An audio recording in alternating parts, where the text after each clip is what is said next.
Familiar na ba mo ani nga word? Gwapa unta pero ang batasan di makaog iro. Nakabantay mo sa ato ang alphabet, mas nauna ang letter A kaysa letter B. Kabalo mo nga no, kaysa kinabuhi, mas importante ang ginatawag nato nga attitude kaysa beauty. Kay magunsa man na ang imuhang kagwapa kung di sab ka kabalo mo respeto sa imuhang isig katawo. Magunsa man na ang imuhang kagwapa kung wala sab kay batasan.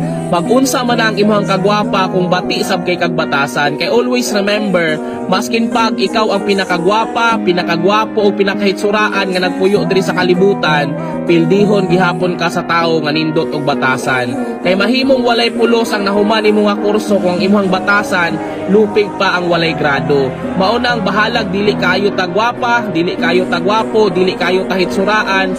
Ang importante kabalo ta mo respeto sa ato ang isig katawo ug naatay nindot og maayo nga pamatasan. God bless sa igsoon.